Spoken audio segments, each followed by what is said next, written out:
Hey everyone, welcome to the top 10 list. Welcome to my top 10 best movies of 2020. Yes, probably the shittiest year ever for film. Fucking dreadful year. Horrible.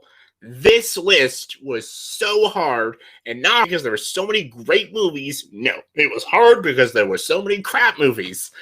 And just mostly underwhelming. I think that's the best way to sum up a lot of these films. Underwhelming. A lot of underwhelming films that just nothing blew me away. I would never give a single film that I've seen this year a 10 out of 10. Not a single one. That's a first for me. I always give at least like 3 or 4 10. I'm very generous when it comes to ratings. I'm not very easily amazed, or sometimes I am. Just dangle keys in front of my face. But this year sucked. It was terrible. It was just a bad year in general, 2020, and the cinemas really it really affected the cinemas and everything, and just movies in general. A lot of movies were pushed, and I don't know. It was so hard to make this list. Super hard. Nothing was really that great. But I decided like this is probably my shittiest best of the year list ever. But these are just movies that I enjoyed, and I saw a lot of movies in the past couple days pretty early. I got some early access to some films, so I saw a lot of the Oscar baity ones and didn't like a lot of them. I liked a couple, but I didn't like a lot of them.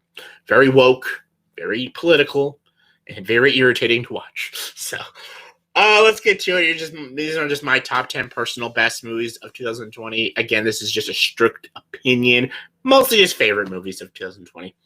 I have a couple honorable mentions, just some honorable mentions off the top of my head. Let Him Go was an honorable mention. That was good.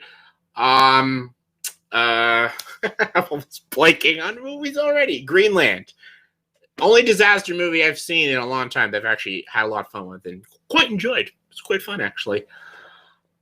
Even like Freaky. Freaky was it was a pretty fun movie, I guess. Put that as an honorable mention and stuff. So I guess that's it for honorable. No, Trial of the Chicago 7. That almost made my list, actually. Almost. Very close, but not quite. Number 10 is Holiday Season. Holiday Season is a Christmas movie about two lesbians played by Mackenzie Davis and Kristen Stewart. Two actresses that I enjoy sometimes. Can't stand all the time, but I enjoy sometimes. And they basically play this gay couple, and Mackenzie Davis has not told her family that she's gay, and she has no idea how to introduce her to her family on the Christmas season. So she takes her along and says she's just her roommate, and basically all these shenanigans happen and everything, but it's actually a legit good movie. I actually thought it was endearing. It was funny. I think Mackenzie Davis' sister, the younger sister, I think, not Alison Brie, but the other one, stole the movie. She was funny as hell. I also liked Eugene Levy's son in the movie. He was really good. And I actually thought it was a great movie about togetherness and relationships and how people are scared to tell their families about who they are as people and stuff. And it's a very good movie. I really enjoyed it. I had a good laugh, and yeah, it was one of my favorites. In a regular year, this would never make my top 10 list, but 2020 was shit, so number 10. Number 9 was The Gentleman. The Gentleman came out at the beginning of this year, and I really had a good time with it. It said like Charlie Hunnam and Matthew McConaughey. Really kick-ass movie. It's a Guy Ritchie movie. Guy Ritchie doesn't always hit it for me because I saw what he did with Aladdin. But it was a good time. It was very suave, very cool. I liked the editing and the cinematography. It brought it back to those old days of like Lock, Stock, and Two Smoking Barrels. It was funny. It had some great dialogue. Had a pretty good twist at the end. I had a lot of fun with The Gentleman. It was one of my favorites. Number 8. Bad Boys for Life. Bad Boys for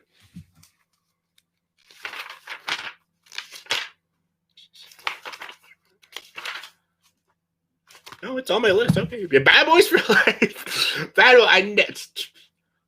Who would have thought I'd put a Bad Boys movie on my best of the list here? Fucking it was great. Martin Lawrence, who I don't always like, he was amazing. Will Smith, who I always like, is awesome.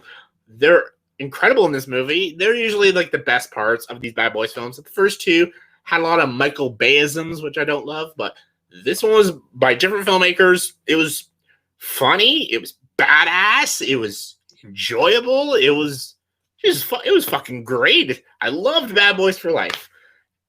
I'm still shocked that I put this on the top 10 best of the movies of the year, or my favorite movies of the year.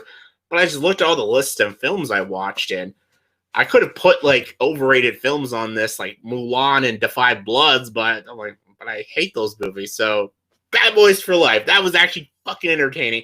It sounds silly that I put this on this list, but it was a good time, and I had fun with it. So who gives a fuck? Number 7, The Way Back. The Way Back will probably be the most snubbed film. I don't think this will get any nominations, but it should. It's a great fucking movie about a basketball coach. I think Ben Affleck is incredible. I think every actor who plays the basketball players are great. It deals with alcoholism and loneliness and depression. It's super poignant. I think Gavin O'Connor does an amazing job. I think he's one of the best sports directors out there between Miracle and Warrior. I think this movie's compelling. It's emotional. Ben Affleck gives an Oscar-worthy performance, and I loved it. It was one of my favorites of the year. Number 6, underrated animated film, Over the Moon. I loved this movie. I don't know why. It was like Klaus when it came out. It was a Netflix movie that no one talks about. Great fucking movie. This one was another one of those. Super fun film. John Cho was in it. It's about a movie about chasing your dreams. Animation was gorgeous. It was so sweet. It was very cute. And I just had a good time with it. Me and Lindsay both watched it. We both had fun with it. It was very endearing, very uplifting. It was just, it warms your heart watching this movie, and I enjoyed it. Number 5 is the best anime film of the year, though, and that's Pixar Soul. Got to see Soul. Maybe I'll do a review of it, but amazing. Very deep, very profound film. Some people are calling it a masterpiece. It's close. It's very good. It's probably on the same level almost as Inside Out, maybe. It's really good. Great lead character. Jamie Foxx is incredible. The direction Pete Docter gives is great. The animation is spectacular. It's got very thought-provoking scenes in it, and it's a great film. Kids will learn a lot from it. Adults will appreciate the animation style and the film techniques. Just great film. Great film. Number 4 is a documentary. I usually don't put documentaries on this list, but I'm fishing for something.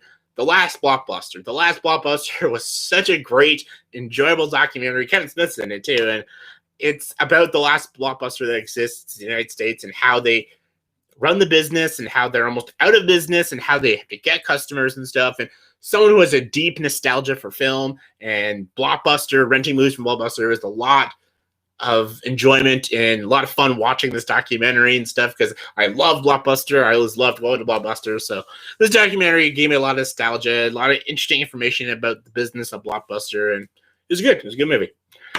All right. The only Oscar bait movie I think made this list, number 3, is One Night in Miami. One Night in Miami, this movie I was afraid to watch because there's so many movies that just pissed me off this year. It got over political, overly woke, but this one actually didn't. It tells the story of Malcolm X and Sam Cooke and stuff, and all these great political civil rights activists during the time of the 60s, or is it the 50s? I don't even know. It's directorial debut of Regina King. She does a great job. This movie's very compelling, very moving, very well acted, superbly written, and I actually generally think it's a terrific, terrific movie. And again, I watched a lot of these Oscar movies in the past couple days, and this is the only one that actually gave me an emotional response, and it actually moved me, and it actually was endearing to watch, and I actually thought it was compelling. It's a film I can actually watch again.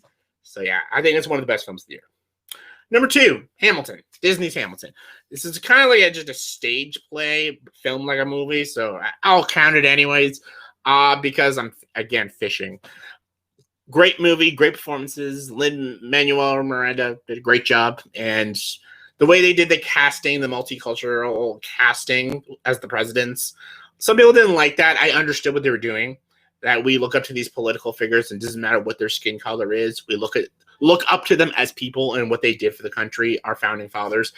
It's almost like a very capitalistic film, and it's very unique and very well sung, and it's catchy with its hip hop numbers. So one of the best films of the year. It's not my favorite. Number 1 is Love and Monsters. That is my favorite film of the year. Dylan O'Brien is amazing in this film. Probably the most fun I had with any single film this entire year, which is really saying something because I had fun with very little films. Loved this movie. Had a lot of fun with it. I thought it was funny, enjoyable. It's a great ending, amazing characters, and it's the best film of the year for me. Just for me. So that was my top 10 best or favorite films of 2020. So in the comment section, please tell me what are your top 10 favorite movies of 2020. If you can't give me a top 10, just give me your favorites. I understand. Comment below, let me know. And as always, like this video, please subscribe to this channel and join the dark side.